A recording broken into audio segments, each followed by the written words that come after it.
Get it going. All right, well, I'll open here. This is Brendan's show tonight, but I do want to just start by saying thanks for being here and thanks for being on the call. Thanks for being with Confluence, having your sons or your daughters with us. We much appreciate it. I know sometimes it's a little nervy to be part of something new, but we're excited about the direction we're going with Confluence and hiring Brendan is a indicator of our intent. And I think his knowledge that he's going to share tonight is going to be really helpful for a lot of these young players as they consider the possibility of maybe taking soccer beyond where they're at and possibly playing in college. Brendan's going to set up the presentation. For my part, I just wanted to say hello. I don't know if I've had a chance to meet everybody on the call, but my name's Kevin. I'm the director for Worthington United and one of the managers for Confluence SC. Um, Excited to have Brendan with us this year, and I know he's got a good background in the college game and in high school and everything else. So this is coming from a really informed place. So I hope you guys get a lot out of the call tonight. The big thing is this is I think this is just a first step, and that's it said is here on the screen, but we want to make sure you guys are armed with some tools as you start thinking about what the process entails. And so um, really happy to have Brendan on board with his wealth of knowledge. I also just wanted to share my availability. I've spent time as a college coach as well, been a high school coach for going on 10 years here and in the club scene for a long time. So Brendan is your go-to point of contact for college recruiting stuff, and I'm going to make myself available as well. And I know Mark Lundeen, who is also the other manager with Confluence SC, is more than willing to have conversations around um, this process as well. So please feel free to use myself, to use Mark, and use Brendan, all his resources as you guys start to navigate what can be a tricky space, as Brendan will share some tonight. So um, won't keep it any longer there. I'm going to turn things over to Brendan Vasquez. Brendan's our U13 through U18 program director. He's also going to be handling college recruiting information stuff for us and be a liaison for that.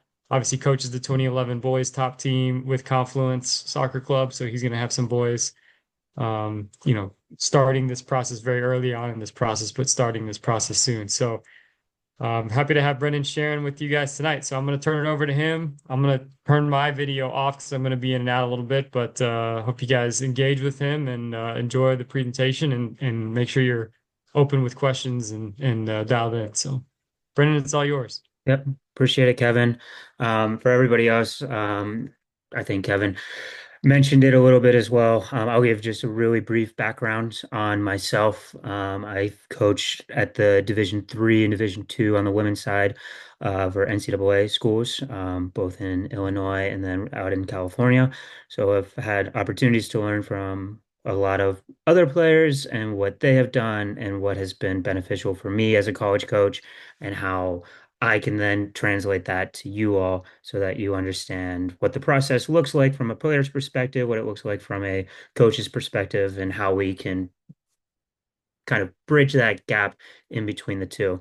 So we'll have some real good time for questions at the end. If there's anything that pops up significantly or any thoughts or any questions that pop up as we go, feel free to try to raise a hand, to unmute yourself and to ask any questions that you may have. But we'll try to keep a dedicated time here at the end. And then, as I said a little bit earlier, if you're able to go on camera just so I can see you, that will be very helpful for me as well. But if you're not able to, completely understand. So let's get rolling into it. So currently, there's been over the last few years, there's been a lot of changes, especially with NIL and what that whole process is. So most of those changes are going to be at the Division 1 level. This slide just really shows how many roster spots there are available at different size schools. So you have your junior colleges, which are going to be typically 2-year schools, and then you have your 4-year schools, which is your NAIAs, your NCAA Division 2, Division 3, Division 1s. For NCAA Division 1 on the men and women's side, the roster size is now capped at 28 spots. That's it. No more. They can't go 37 or 40 or whatever it is. You have up to 28 full scholarships per program as well. So there are a lot more opportunities for scholarships within those, but there are a lot more condensed rosters. So those those players at that top level are going to be even more sought after and more valuable for those schools and those programs. For NCAA Division two, um, for men's programs, there are 9 full scholarships available, and these scholarships can be divvied up. So it's not only 9 players get a scholarship athletically. It could be 20 players get a piece of those 9 full scholarships, and then 9.9 on the women's side.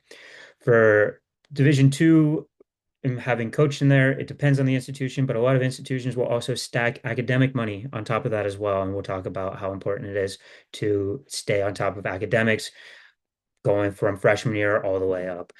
And then NCAA Division three, there are no athletic scholarships across the board, so it's all academic money.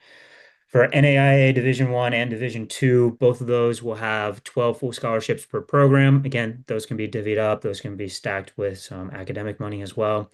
And then for junior colleges, you can have up to 18 full scholarships per program. And typically those programs and those tuition costs are going to be a little bit less. So there are lots of potential roster spots, but you are competing against a lot of players as well. So we want to try to arm you with as many tools and resources as you need to be able to find the right school, the right program, and to be able to communicate with those coaches. So just a few things on the recruiting process. Um, the signing period this year was November 12th. So as of yesterday, you may have seen a lot of schools announcing signings. I coach at a high school. We had a signing day. We had one of our players sign for a Division three school. Always great to have those types of events. And hopefully in the future, we'll be able to do that with Confluence as well. And we'll figure out some dates for as this program continues to grow and as we get more players starting to get placed at colleges and they're going to be continuing to play, we'll look to have some of those opportunities for them as well. There are recruiting dead periods. These are times when coaches can't have any face-to-face contact with the players. They can still call, they can still email. Um, they can't see them on or off campus. And those dates are for this year and for next year for women's soccer, so the 2025-2026 calendar.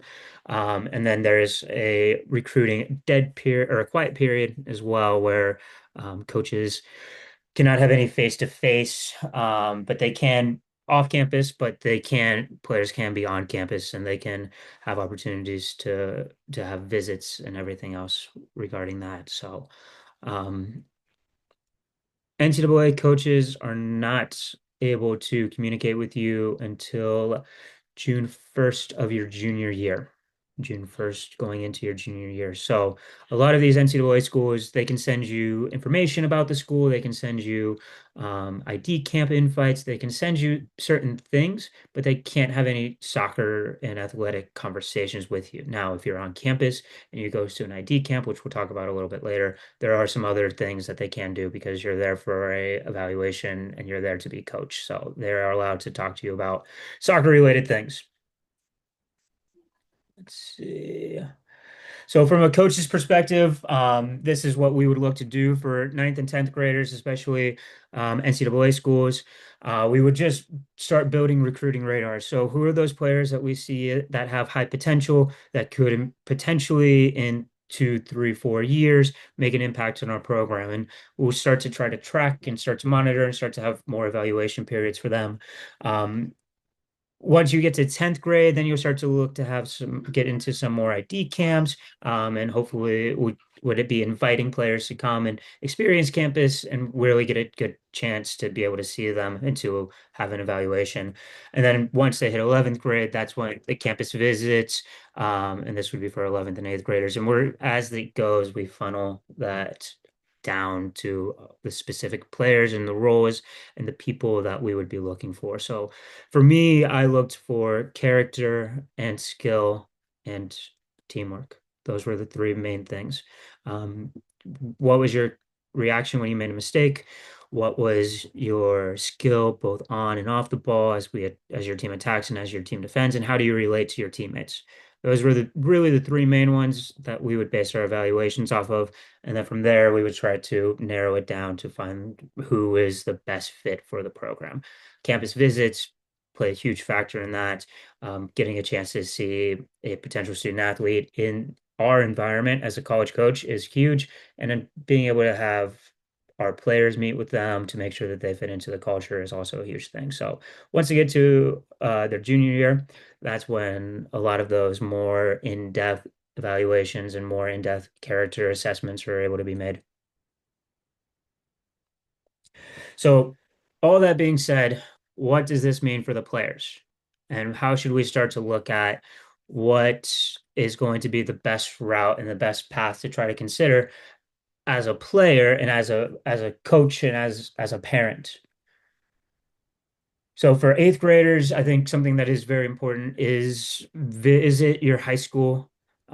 Go to some of your games if you they haven't already.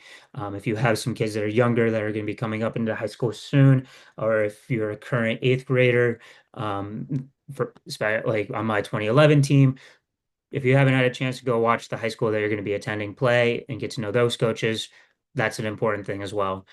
Make sure that you're introducing yourself to those coaches and make sure that you're understanding what that culture and what that feel is going to be like for your high school career. And then once you get into ninth grade, this is when a lot of the academics are really, really going to start to be important.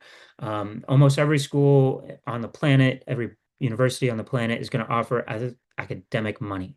And the higher your GPA is, the higher your test scores are, the easier it's going to be for you to be able to get money so your parents don't have to pay as much for college, which is, I think, what we all want to have happen. So start your high school career strong academically, boost your GPA as as early as possible. Um, Create a soccer resume, and we'll talk about those in just a second. If you have an opportunity to tour a college campus, do it. It could be something as easy as going down to Ohio State or going over to Ohio Dominican or to Capital or to Otterbein. We have so many great universities in this area that it's really easy just even just go for a walk as a family and just see what that campus is or see what a college campus is like. And then if you have the opportunity to go to college soccer games, Ohio State obviously is a great one to go and see. If you have a program in mind that you would like to attend, it's even more impactful to go and watch their coaches and their players who are their coaches? What is their coaching style? Are they screamers? Are they yellers? Are they more interactive on a personal basis? Are they complaining to the referee? What do the players on the bench do? Are they standing and supporting their teammates? Are they supporting sitting? Are they disengaged in the game until they get a chance to go on? And of course, observe the style of play. Is that style of play a style that you would enjoy?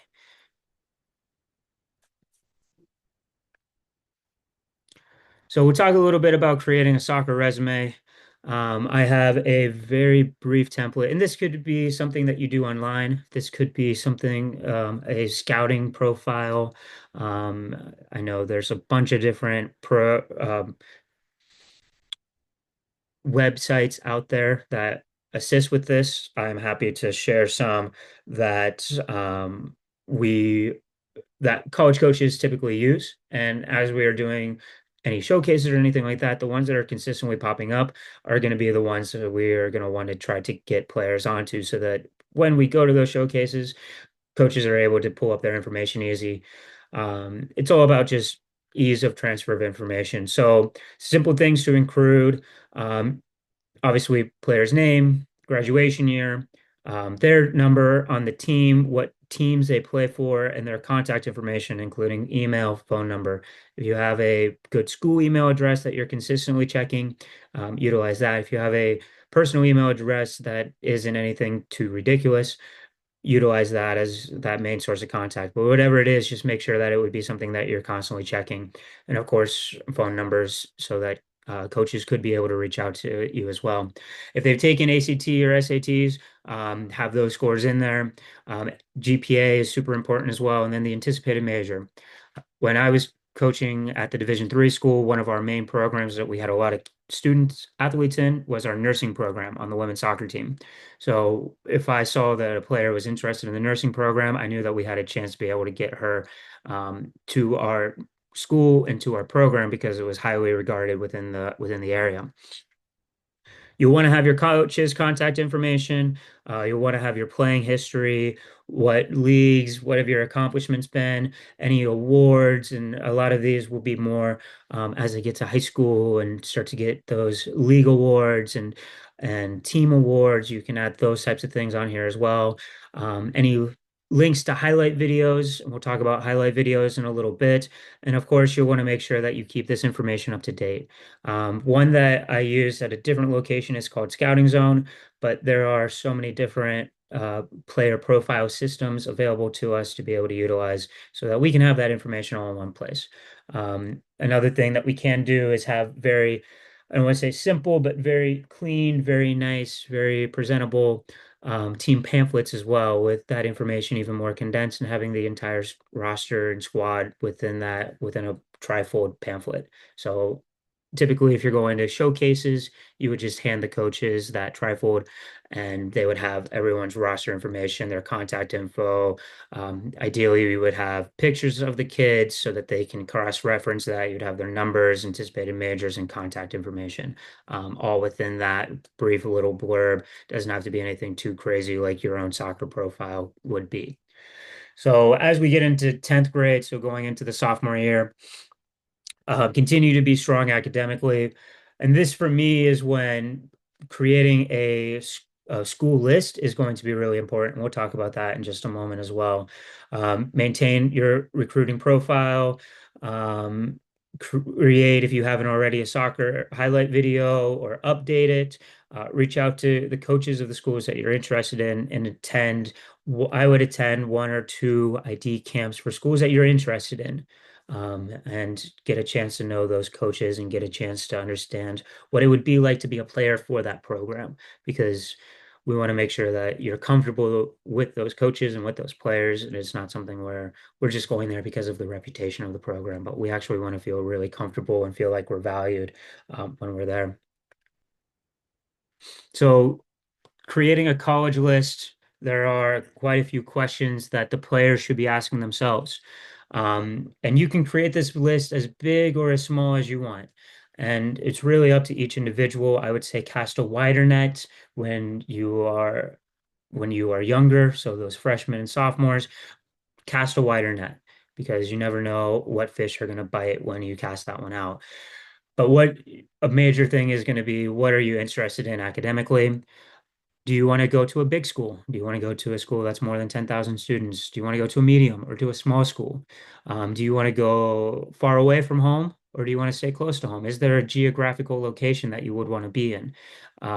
Do you want to go to a religious school? Does that matter to you? Either way. What is the tuition?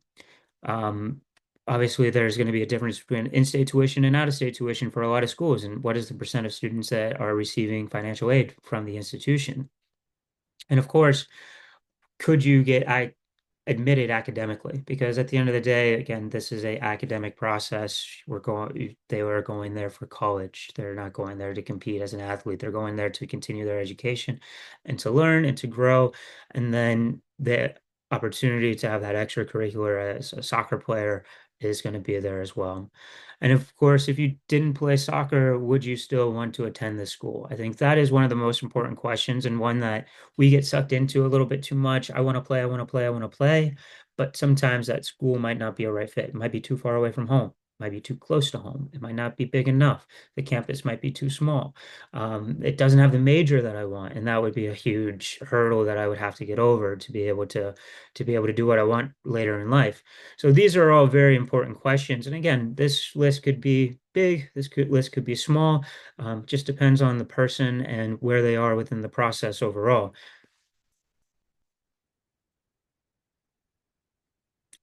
And then once you have the list of schools in general, the next step is going to be looking at the soccer roster and looking at the soccer program.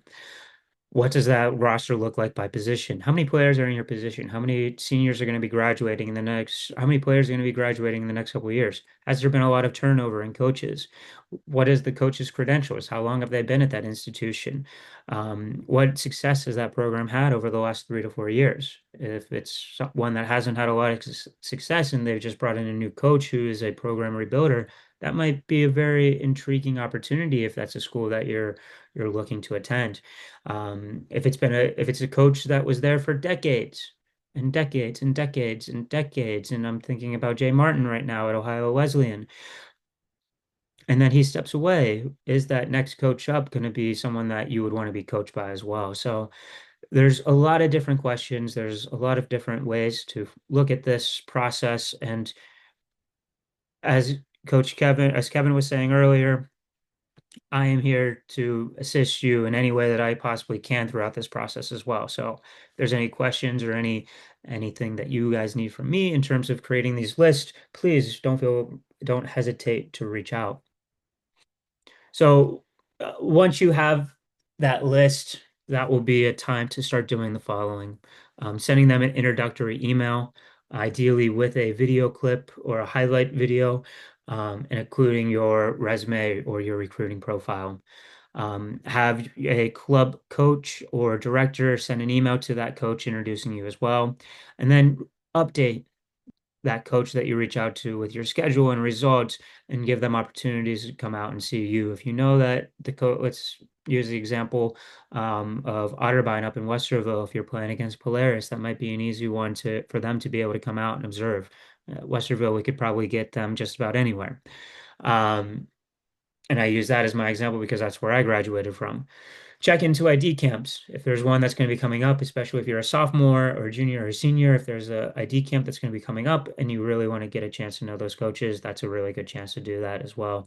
And then try to get a visit scheduled where you can meet the coach. The relationships that you have with those coaches are going to be very important, and that would be something that would be later, a little bit later on down the line.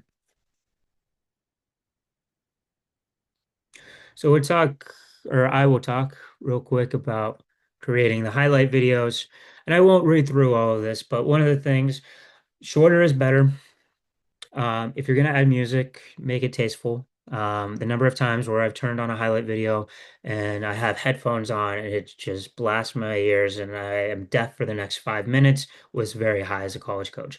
I got to the point where I just knew before I even start doing any videos, I'm just going to mute this because it's going to be something that probably isn't going to sound great. So if you do have music, keep it low and palatable for any coach that you might come across.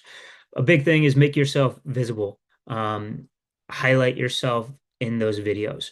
Make sure that it's really easy to identify you as a player throughout the clip and throughout the entire video.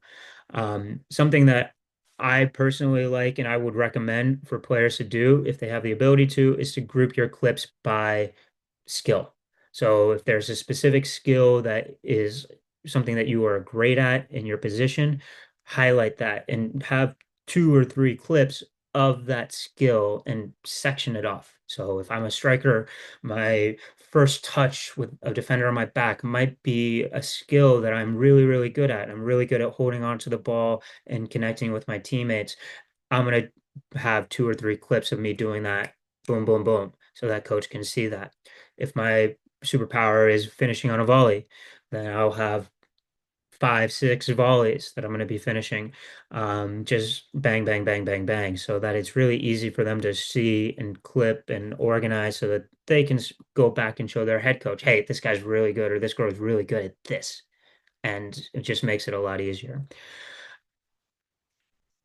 There are many services that can assist you with creating these videos. I think for the most part, you're able to do it yourself. There shouldn't be too much extra cost that is being involved in creating these clips and these videos for yourself. Now, if your team already has a camera that they're bringing to games, fantastic. If there is a need for that, I think that would be something that we would want to bring up with the coaches and to see if there's enough interest across the board for each of the teams to be able to get some cameras and to be able to get some stuff out. But at the very least, even just having a camcorder and having somebody pan it side to side is typically all that you need. If you have a little bit of elevation so you can see the entire field, makes it very easy for coaches. And then if you have a online profile, make sure that you are uploading those videos when you're done, creating them to that profile as well, so that everything is just in one shop for those coaches.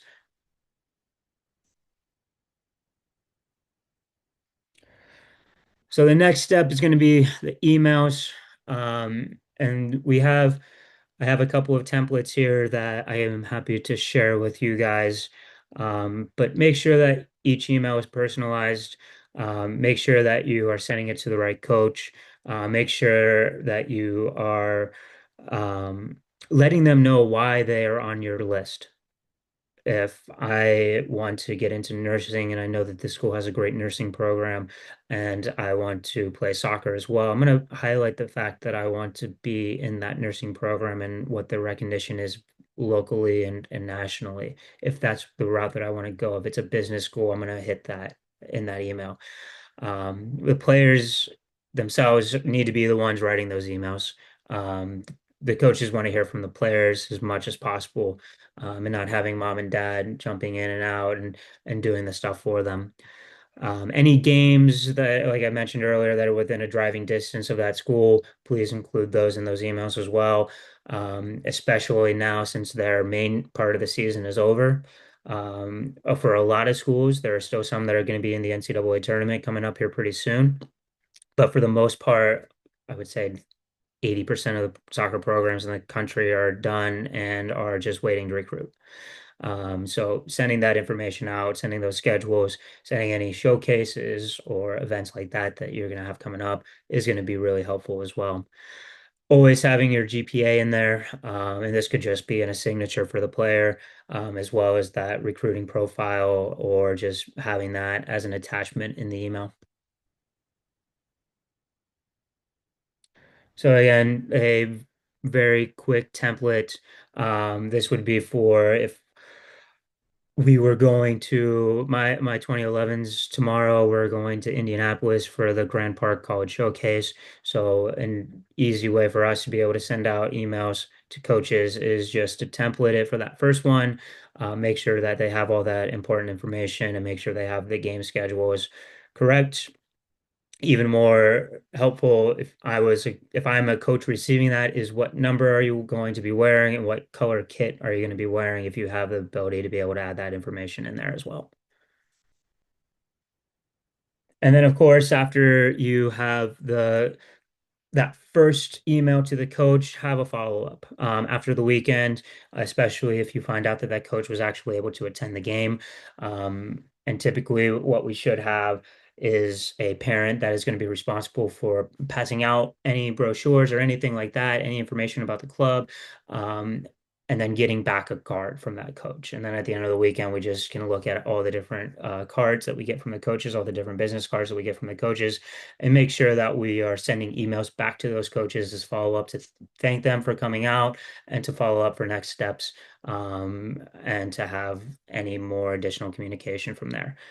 A big thing, you won't be able to receive any direct feedback, especially before your junior year. Um, you can ask that coach to give your coach feedback. And then just staying on top of that communication and keeping them in the loop until that July of your junior year when you're able to have or June of your junior year when you're able to have those conversations directly. Let's see, where's my arrow? All that to take a quick break. I'm going to take a moment to breathe. Does anybody have any questions currently? Because that was a lot of information that I just threw at you. And for me, this is an overview session. I'm not going to get into all the details about every single thing. And something that I would not mind at all doing in the future is to have more detailed conversations about more specific parts of this process so that we can have even more in-depth pieces and be able to provide examples of what a highlight video could look like or what a soccer profile or a resume could look like, and to be able to go from there. So, does anybody have any questions about any of that information so far? Nope. All right. Cool. I am not great at being able to read the chat right now, so I have no idea if anything's in there. It doesn't look like it. All right. Cool. So now, 11th grade, so going into your junior year, this is when things are going to really kick off in terms of what that process looks like, especially for NCAA schools. I did forget to mention at the top, NAIA schools, it is the wild, wild west for those schools. They can contact you in your freshman year, in your sophomore year, in your junior year, and your senior year. So there is no restriction on their recruiting and their recruiting ability. A lot of the things that I'm talking about is going to be about NCAA, just because that's where I think a lot of our heads go to when we think about colleges. Not to say that any NAIA school is bad. There's a lot of great NAIA schools, but we just don't think about it as much because, especially me, because I haven't coached at that level, one, and then two, when we think about NCAA, it's, the college football programs that we're seeing on Saturday. So, I will preface it with that, and we'll continue from there. So, junior year, continue to be academically strong. Again, the closer you can get to 4.0 or above with the GPA, the more opportunities you're going to have for academic money. Reevaluate that list of schools. Priorities might change, situations might change, but continuously looking at that and trying to understand where these schools are kind of ranked for each individual is going to help them to be able to make those decisions in terms of who they want to reach out to and who they really want to try to pester versus who is just going to try to come to them. Obviously, with your list, for me, I always say be open to any school that contacts you. At least do that background research to make sure that you have an understanding of what that school is, especially if you haven't heard of them before. So it's not one where just because they're not on your list, don't pay attention to them. No, of course, give them an opportunity to be able to see where they might rank for you as a person, as a player, as a parent, as an academic. Um, Maintain your profiles. Reach out to the coaches of the schools that you're interested in. As I just said, I attended an ID camp. I would recommend if there's any schools that you're really, really interested in or players really, really interested in, continue to attend those ID camps, try to get more and more relationships with those coaches so that it's easier for you to pick up the phone and call them and for them to be able to pick up and know exactly what's going on with you. Visit the school. So this is when you can start to take official and unofficial visits. Official visits are there is some financial component that is paid for by the school. So it might be a overnight where they pay for lodging. It might be a day trip where they pay for transportation. Unofficial visits are always on the parents and families' dimes. Official visits have a little bit more perks to them. So if you're planning on just going to the school to check it out, that would be an unofficial visit. If the coach invites you for a visit day or something like that, then that would become an official visit. Um, One thing that I had recommended even to a couple of the high school players yesterday, anytime that you go on campus, you want to meet with three people or three groups of people. You want to meet with the coaches, you want to meet with the players, and you want to meet with the professors. So, a professor of the academic program that you are interested in or in that department, a department head, if they're not sure, if you're not sure what you want to do yet, most schools will have an academic liaison for the soccer program. So, finding out who that person is, who that academic liaison is, and meeting with them at the very least. And the coach should be able to set all of this up for you. So, it shouldn't be anything where you're having to do a whole lot to be able to set up those meetings. If that program is interested in you, it should be really easy. Hey, coach, can I meet with some of your players for lunch? And can I meet with one of the professors while we're on the tour? And they should be able to make that happen pretty easily. Start to think about ACTs and SATs. I know that hasn't been something that we've been thinking about too much in the past since 2020, but I do think that those are going to be important, especially for getting that academic money. The higher those scores are, um, the more money, again, players are going to be eligible for. And then registering with the NCAA or the NAIA Eligibility Center is going to be a big one as well, especially for Division two and Division one. Division three, it's a little bit less of a constraint. It's usually pretty easy to get those approved. Division two, Division one, it's going to be a little bit more difficult to be able to get those approvals through. And you just have to have a specific GPA. And off the top of my head, I can't remember what it is. I should have it written down, so I apologize. I will follow up with you all on that one. And then again, for NAIA, you just need to register that you are going to be looking to attend one of the schools. For Division two and Division one, you have to have a eligibility center number to be able to have your athletic awards to be able to be processed down in the future. So if there's any consideration for that, I would just recommend setting up an account and then you can adjust it depending on what your needs are uh, later on. And then once you get into 12th grade, again, um, you'll see it. You've seen this about probably 20 times, and I've said it a million times. Academics, academics, academics are going to be important. Continue to tour campuses, can retake your standardized test, make sure that you're applying and you're getting all that stuff in, complete the FAFSA forms, make sure that all of those resources that you have available to you are being taken advantage of. And then as you start to get, once you have a letter of intent that you've signed, or once you've signed for a athletic scholarship, then you're getting your fitness ready, you're getting that style of play ready for you to be able to step onto campus and be ready to compete with those players that are going to be 4 years older than you again. So it's like you're a freshman in high school all over. So preparing yourself for that environment is going to be very important for each one of these players. So the next one that I had slated for a conversation was going to be communication with coaches. We talked about these three a little bit already. I'll get with Kevin and Mark.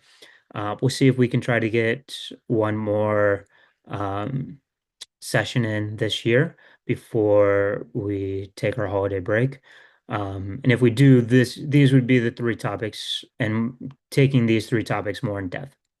So what, how do we communicate with coaches in a written format? There are some that will still send letters to players. There's a lot that will send emails to players, and there will be definitely some that send texts and DMs to players.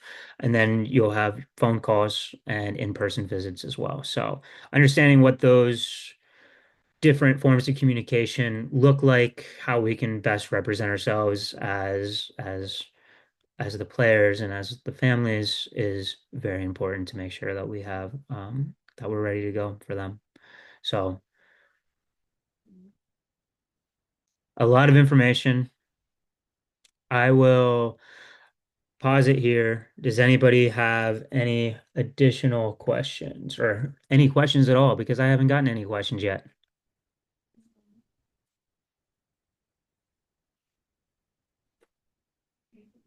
Brendan, can you give us these printouts here with your Yep. screen sharing there? Yep. Absolutely. Awesome. Yep. Okay, That won't great. be a problem. I was telling Kevin there'll be two things that will be sent out, and I'm going to try to send them out tomorrow. You'll have the presentation that I just shared, and I will have a recording of it for anybody that missed. So we'll have both of those out tomorrow. So if there's any additional questions, and I will put my email address and phone number in here as well. So if you have any questions, feel free to reach out to me directly. Great, thanks. Yep, of course. Yes, Patrick. Patrick. Yeah, Patrick's got a hand up. So, as a high school teacher, I just thought I'd throw this out there. Yeah.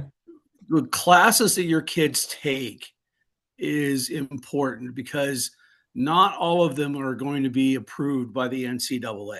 Hmm. NCAA Division One and Division Two are pretty picky about um, your normal classes like math, English, science, social studies. Those are always going to be taken. But if your school has, I don't know, if you have a news program at your school and that's a class, or you have a teacher that came up with a cool mythology class, that's not always accepted by the NCAA. There's extra hoops that the school has to jump through to get those classes to be accepted by the NCAA. So you, as a parent, have to kind of be proactive. Is what is your kid signing up for? Hmm. Because some of those classes aren't going to count. Yeah, no, I appreciate that, Patrick, and it's a good reminder. Obviously, the AP type courses, the college credit courses, your core curriculums are going to be really easy to transfer in. And the more that they can take those types of courses and score high academically, the easier it's going to be to get those through the eligibility center. I appreciate it, Patrick. Anything else? Any other questions?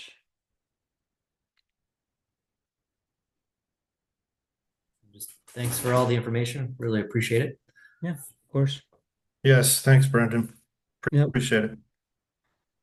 And if that's all, yeah, I'll stick around a little bit longer. I'm gonna to pause or stop the recording.